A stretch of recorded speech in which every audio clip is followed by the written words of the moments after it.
ഇത് ഡിസംബറാണ്. ഡിസംബറിൽ ക്രിസ്മസ് എന്ന് പറയുന്നത് ഇവിടുത്തെ ഏറ്റവും വലിയ ആഘോഷമാണ്. ആ ക്രിസ്മസിന് കുറേ ആൾക്കാർ ജോലി റീസൈൻ ചെയ്തിട്ട് തന്നെ അവർ ഹോളിഡേയ്സിനൊക്കെ പോകും.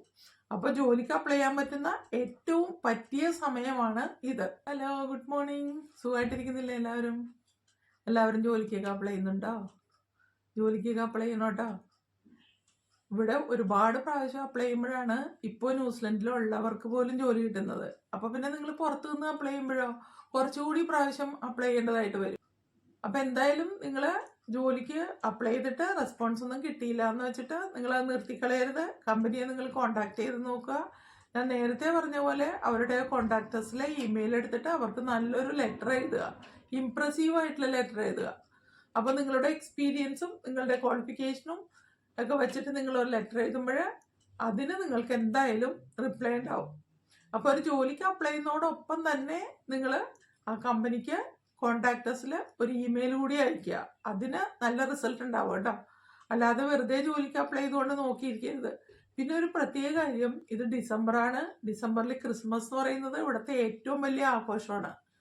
ആ ക്രിസ്മസിന് കുറേ ആൾക്കാർ ജോലി റീസൈൻ ചെയ്തിട്ട് തന്നെ അവർ ഹോളിഡേയ്സിനൊക്കെ പോകും. നിങ്ങൾ കാണുന്ന ജോലികൾക്കെല്ലാം അപ്ലൈ ചെയ്യുക. ഈ മാസം അപ്ലൈ ചെയ്തിട്ടുണ്ടെങ്കിൽ നിങ്ങൾക്ക് ജോലി കിട്ടുമെന്നുള്ളത് ഉറപ്പാണ്. കാരണം ഓഫീസുകളിലൊന്നും ആരും ഉണ്ടാവില്ല. എല്ലാവരും ജോലിയൊക്കെ രാജിവെച്ചിട്ടാണ് മറ്റു സ്ഥലങ്ങളിലേക്കൊക്കെ പോകുന്നത്. അപ്പം എല്ലാവരും ജാഗ്രതയോടുകൂടി ഇരിക്കുക. ഈ മാസം നിങ്ങൾക്കുള്ളതാണ്. ജോലിക്കൊക്കെ നിങ്ങൾ അപ്ലൈ ചെയ്യുക കേട്ടോ. സാധാരണ ഡിസംബർ ജനുവരിയിൽ ജോലിക്ക് അപ്ലൈ ചെയ്തിട്ടുണ്ടെങ്കിലാണ് കൂടുതൽ ആളുകൾക്കും ജോലി കിട്ടുന്നത്. അപ്പം അതുപോലെ നിങ്ങൾ നോക്കുക. ഒരിക്കലും നിങ്ങൾ പുറകോട്ട് പോകരുത്, മുന്നോട്ട് തന്നെ പോവുക. വിജയം നിങ്ങളുടേതായിരിക്കും. ഇപ്പോൾ ഈ ക്രിസ്മസിൻ്റെ ഹോളിഡേയ്സിൻ്റെ ആ ടൈമിൽ ഒരുപാട് ജോലികളുടെ നോട്ടിഫിക്കേഷനൊക്കെ വരും. അതായത് കുറേ ആളുകൾ ജോലി രാജിവെച്ചിട്ടാണ് ഈ ഹോളിഡേയ്സിനൊക്കെ പോകുന്നത്. ആ പൊസിഷൻസ് ഒക്കെ ഫില്ല് ചെയ്യാനായിട്ട് വീണ്ടും നോട്ടിഫിക്കേഷൻ ഇടും. അപ്പോൾ ഡിസംബറിൽ അപ്ലൈ ചെയ്യുന്നവർക്ക് പെട്ടെന്ന് ജോലി കിട്ടുമെന്നാണ് ഇവിടെ പറയപ്പെടുന്നത്. നേരിട്ട് എനിക്കും അറിയാം അത്. ഡിസംബറിൽ അപ്ലൈ ചെയ്തവർക്ക് ജോലി കിട്ടിയത്. അപ്പം നിങ്ങൾ പെട്ടെന്ന് തന്നെ പോയി ജോലിക്കൊക്കെ അപ്ലൈ ചെയ്യുക. ഈ മാസം നിങ്ങൾ പാഴാക്കി കളയരുത്. ഈ മാസം ഫുൾ നിങ്ങൾ നിങ്ങളുടെ ജോലിക്ക് അപ്ലൈ ചെയ്യുക. ഒന്നുകൂടി നിങ്ങളുടെ കവർ ലെറ്ററും CV ഒക്കെ കറക്റ്റ് ആക്കുക, അത് അപ് ടു ഡേറ്റ് ആക്കുക. എന്നിട്ട് വേണം ജോലിക്ക് അപ്ലൈ ചെയ്യാൻ. നിങ്ങളുടെ ക്വാളിഫിക്കേഷനും എക്സ്പീരിയൻസും ഒക്കെ വെച്ചുകൊണ്ട് നിങ്ങൾക്ക് അവിടെ ജോലി ചെയ്യാനായിട്ട് ആഗ്രഹമുണ്ട്, അമിതമായിട്ടുള്ള ആഗ്രഹമുണ്ടെന്ന് പറഞ്ഞുകൊണ്ട് ഒരു കോൺടാക്ട് ഇമെയിൽ അയക്കുക.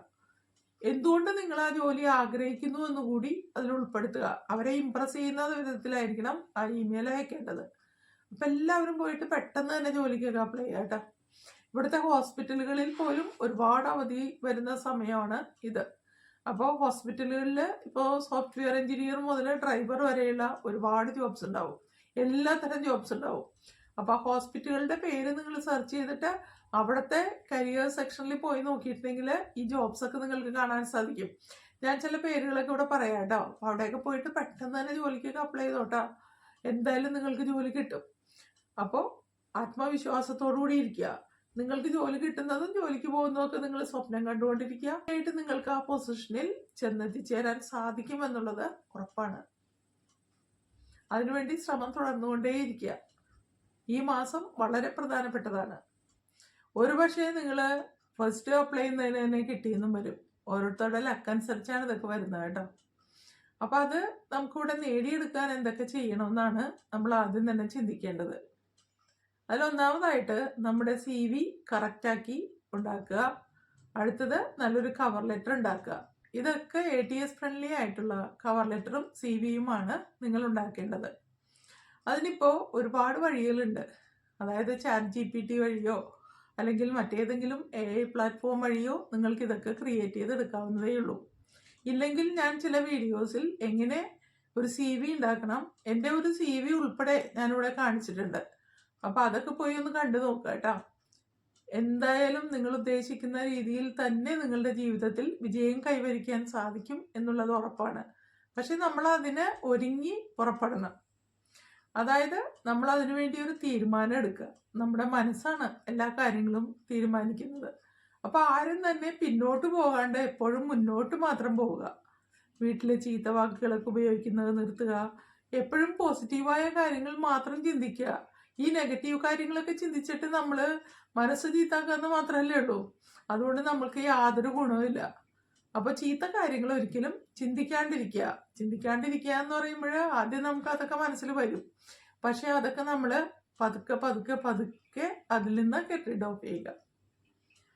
അപ്പോൾ വീണ്ടും നമ്മൾ നല്ല കാര്യങ്ങളെക്കുറിച്ച് മാത്രം ചിന്തിക്കുമ്പോൾ എന്നും നമുക്ക് നല്ലതായിരിക്കും വരിക. ഇപ്പോൾ നിങ്ങൾ ഈ ജോലിക്ക് അപ്ലൈ ചെയ്യുന്നവരൊക്കെ നിങ്ങളുടെ കുട്ടികൾ ചിലപ്പോൾ 5ലോ 6ലോ ഒക്കെ പഠിക്കുന്നവരൊക്കെ ആയിരിക്കും. അപ്പോൾ ആ കുട്ടികളുടെ വിദ്യാഭ്യാസത്തിൽ നല്ലൊരു തീരുമാനം നിങ്ങൾ എടുക്കുക. നാട്ടിൽ നിങ്ങളുടെ ഡിഗ്രി ഒക്കെ പഠിക്കുന്നതിന് തന്നെ ലക്ഷക്കണക്കിന് രൂപ ഇന്നിപ്പോൾ ക്യാപിറ്റേഷനും അതുപോലെ തന്നെ മറ്റ് ഫീസ് ആയിട്ടൊക്കെ നിങ്ങളിവിടെ കൊടുക്കേണ്ടതായിട്ട് വരും. അപ്പോൾ അങ്ങനെ ഒരു കോഴ്സ് ചെയ്യുന്നതിന് മുമ്പ് 2 വട്ടം ആലോചിക്കുക. കുറച്ചുകൂടി ലക്ഷങ്ങൾ മുടക്കിയിട്ടുണ്ടെങ്കിൽ നിങ്ങൾക്ക് ഇതുപോലുള്ള രാജ്യങ്ങളിലുള്ള ഇന്റർനാഷണൽ ക്വാളിഫിക്കേഷൻ നേടാനായിട്ട് സാധിക്കും. അപ്പോൾ ആ രീതിയിൽ വേണം നിങ്ങൾ ചിന്തിക്കാൻ. അപ്പോൾ പണം മുടക്കുന്നതിന് നമുക്ക് ഒരു റിസൾട്ട് കിട്ടണം. അങ്ങനെ വേണമെന്നുണ്ടെങ്കിൽ ഇത്തരത്തിൽ വേണം. മറ്റ് നിങ്ങൾക്ക് പോകാൻ സാധിച്ചില്ലെങ്കിൽ അത് നിങ്ങളുടെ കുട്ടികൾ വഴി നിങ്ങൾക്ക് ഇവിടെ എത്തിച്ചേരാൻ സാധിക്കും. നിങ്ങൾക്കൊരു ഗ്രാൻഡ് പാരന്റ് വിസയോ അല്ലെങ്കിൽ അവരുടെ കെയർ ഓഫിൽ നമുക്ക് മറ്റ് റെസിഡന്റ് വിസകളോ എടുക്കാനുള്ള ഓപ്ഷൻസ് ഒക്കെ ഉണ്ട്. അപ്പോൾ ഇപ്പോൾ കാര്യം സാധിച്ചില്ലെങ്കിലും നിങ്ങൾക്ക് ഭാവിയിൽ ആ കാര്യം സാധിച്ചെടുക്കാനായിട്ട് കഴിയും. നിങ്ങളുടെ കുട്ടി ഇങ്ങോട്ട് വന്നിട്ടുണ്ടെങ്കിൽ പഠനം കഴിഞ്ഞ് അവരൊരു ജോലിയിൽ കയറി അവർക്ക് റെസിഡൻസി ഒക്കെ കിട്ടിക്കഴിയുമ്പോൾ നിങ്ങളെ ഇങ്ങോട്ട് കൊണ്ടുവരാനായിട്ട് സാധിക്കും. അപ്പോൾ പല ഓപ്ഷൻസ് ഉണ്ട് കേട്ടോ. നിങ്ങൾ അന്ന് വരെ ശ്രമിച്ചുകൊണ്ടിരിക്കുക. എന്നിട്ട് കുട്ടികളുടെ പഠനത്തിന് വേണ്ടി പണം മുടക്കുക.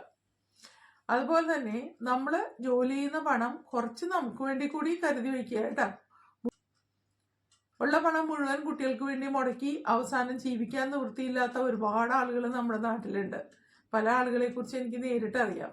അപ്പോൾ അതുകൊണ്ടാണ് ഞാൻ പറയുന്നത്, കുട്ടികൾക്ക് വേണ്ടി മുടക്കുക, അതോടൊപ്പം തന്നെ നമുക്ക് ഒരു കുറച്ച് കരുതി വയ്ക്കുക ഫ്യൂച്ചറിലേക്ക്.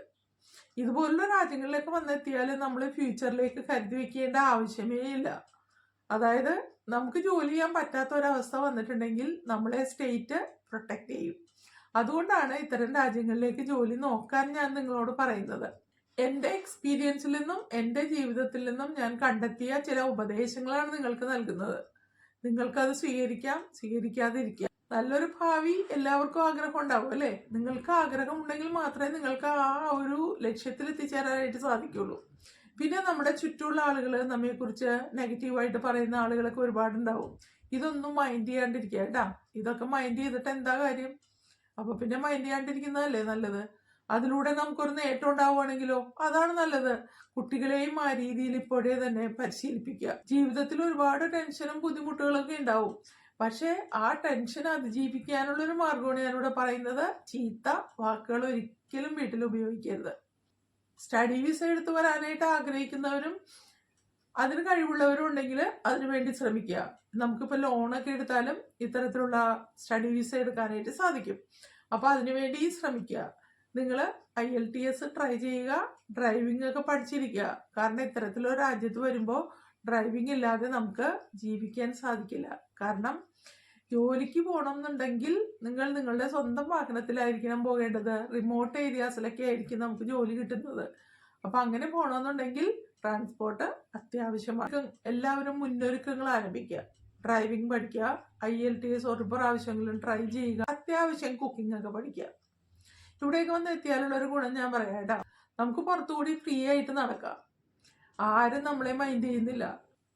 എല്ലാവരും ഹാപ്പി ആയിട്ടിരിക്കുക കേട്ടോ. നിങ്ങൾ ഉദ്ദേശിച്ച രീതിയിൽ നിങ്ങൾക്ക് എത്താൻ സാധിക്കും എന്നുള്ളതിന് ഉറപ്പാണ്. എല്ലാവർക്കും ജോലി കിട്ടണമെന്നാണ് എൻ്റെ ആഗ്രഹം. അതാണ് ഞാനിവിടെ പറയുന്നത് കേട്ടോ. അപ്പോൾ എൻ്റെ ഉപദേശങ്ങൾ പറ്റുന്നവരൊക്കെ സ്വീകരിക്കുക. നിങ്ങൾ പോയി ജോലികൾക്കൊക്കെ അപ്ലൈ ചെയ്യുക. ഒരിക്കലും നിർത്തിക്കളയരുത്. മുന്നോട്ട് തന്നെ പോവുക. അൾട്ടിമേറ്റ് വിജയം നിങ്ങൾക്കായിരിക്കും. എല്ലാവർക്കും എൻ്റെ വീഡിയോ ഇഷ്ടപ്പെട്ടെന്ന് വിചാരിക്കുന്നു. ഇനിയും മറ്റൊരു വീഡിയോയുമായിട്ട് നമുക്ക് അടുത്ത ദിവസം കാണുന്നവരെ see you. Bye.